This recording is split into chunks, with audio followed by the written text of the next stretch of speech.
Hi everybody, thank you for visiting my channel. I hope you all have a beautiful, pleasant day. I don't know what happened to the sound, so I have to do a record sound over the video. As you see in the picture, I build my segmented jig and I'm getting ready to use it. I followed Jerry Bennett's plan. I did buy the triangle from him, from 16 to 48 segment per circle. I can't wait for him to arrive in a few days. After the last segment I did, which the first segment I ever did, I fell in love with the idea. You could do anything you want to, color, design, style, and I would like to do some more.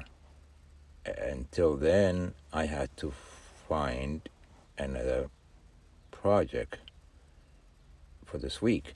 So this week's project, it is a bowling ball. My sister decided she doesn't want a ball no more, so she donated her old bowling ball to the cause.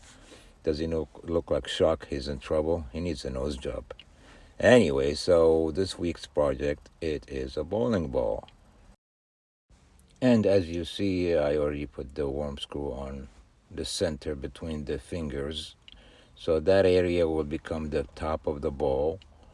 I'm debating on, do I make a lid for it or just a ball? I'll let you guys decide and send me some comment. I would love to hear some suggestion.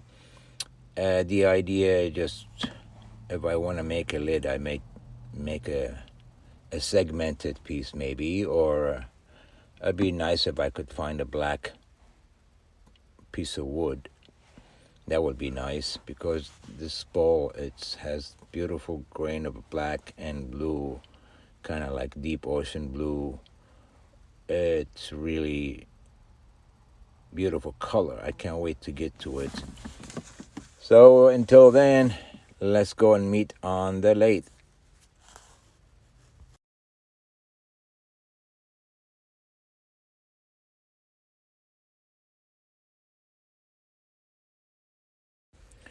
As you see, I got it mounted on the lathe. Runs true. I already started it earlier, and I realized I could go up to 700, so that's what I'm gonna run. I just have to get rid of all these scratches and the label, the bowling ball label. I don't even know what that hole is. I think that's why they fill up that gypsum or that stuff inside the bowling ball. That's how they make it. As you see, this thing really has a nice shine.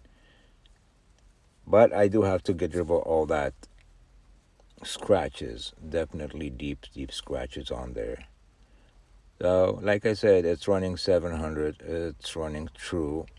So I'm gonna start getting my carbine tip and try to clean up all the scratches and get rid of everything without changing the bowling ball shape. I kind of like the idea of having the shape the way it is.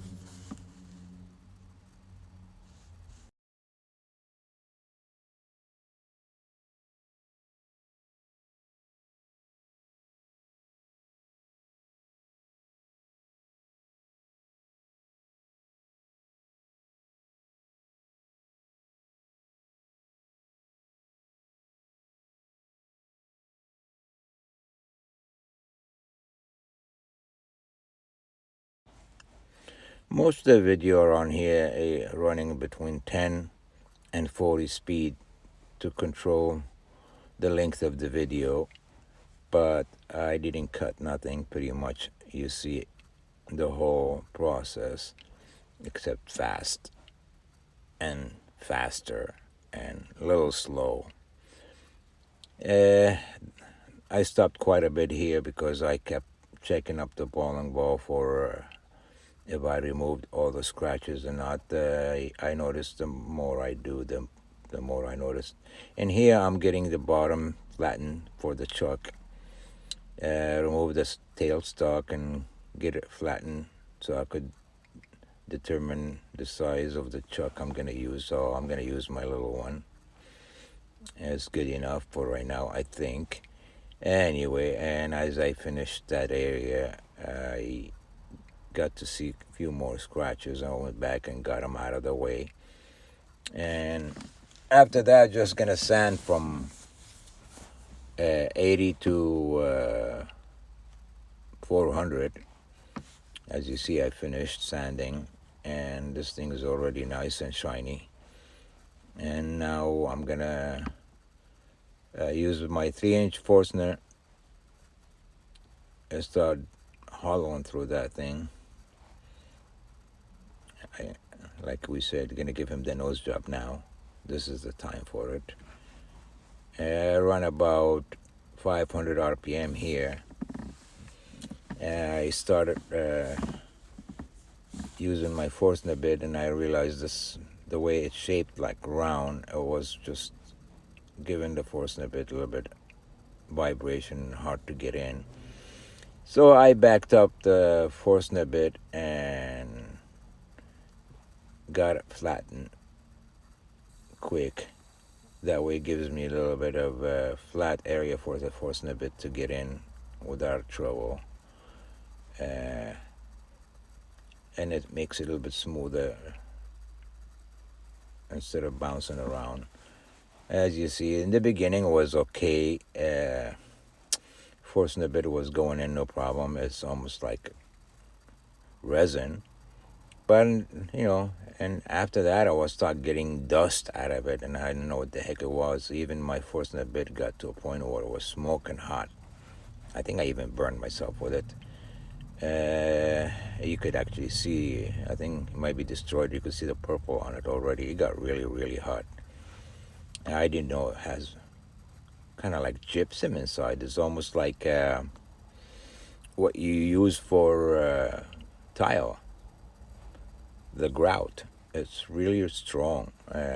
Yeah, I'm checking the depth, make sure I have enough depth in there. I want to go as far as all that white stuff goes, and I know I'm not gonna have that much bottom, but hopefully I didn't dig through it where I'd create a hole. So I had a little bit more to go, and as you see, it is the end of it here. The idea is to get all these holes out, so I got a little bit more. And like I said, by that time, my Forstner bit was getting super hot or smoking.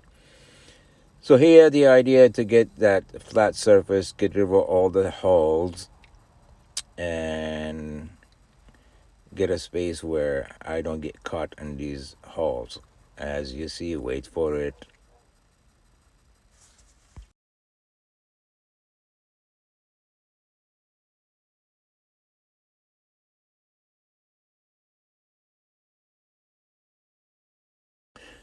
And there he goes. He was spinning in the back. I have a little toad in the bottom. My shaving drops in there. Luckily, he went straight in there. I got a few scratches, not a big deal. I could get back to them.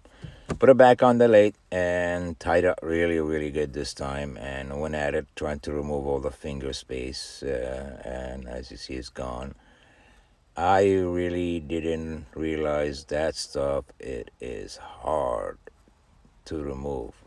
I changed carbine tip twice. It destroyed the first one. Uh, I'm running here on the forward speed, and I realize after a while I cannot see on the other side. So I decide, you know what, it's time to go in reverse. That way I could have a clear visual on the other side.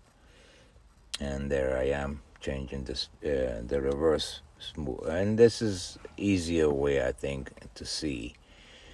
And that thing really took a while to hollow. It just, you have to stop constantly and vacuum all that dust out. It just kind of like having a sandbag inside here, there, that bowling ball. It just sat there, and it was, you could see from the video, it's not clear. So all the dust in the air. Thank God I was wearing a mask, and artificial, and that would be terrible to breathe that stuff. But slowly and surely got into the bottom, and I got to see, after the white stuff was gone, I get to see the resin part of it. And luckily it was the same color and style as the outside. So as I removed from beginning into all the way to the bottom, I had a little hard time getting to the bottom. It was hard, and a couple catch here and there, but it got there. You could see because there's no more dust in the air. Even the video is sharper now. And it's still, because I was just a little bit left in the bottom, and I was debating between keep it or take it, I decided no, I'm gonna take it all the way to the bottom. So time to sand from 800, from 80 to 800, and do some wet sanding from 1,000 to 3,000. And I realized when I finished, there was a lot of streaks, and I couldn't get rid of the streaks, no matter what I did. So I remember I did my headlight a while ago, and I used Meguiar. It's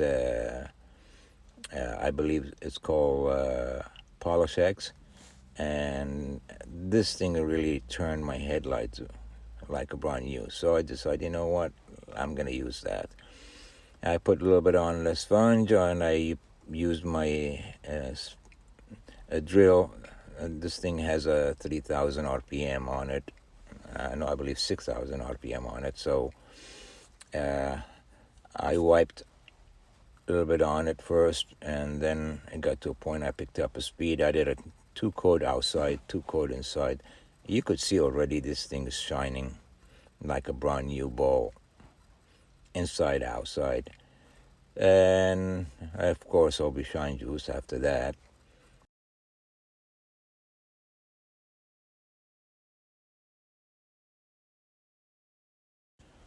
You could see is actually the shine already showing, and I'm gonna put the light inside, give you a visual inside it. There it is. So time for final pictures and the display. I hope you all like it. You do, thumbs up. You don't, thumbs down. And again, thank you for visiting my channel. I love the color. It looked like a blue fire flame. It has I put a light underneath it. You could see how thin the bottom part of it was. That's how far I went in there.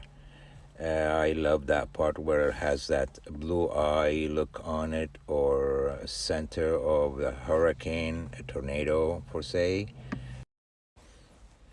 And there is that spot I was talking about.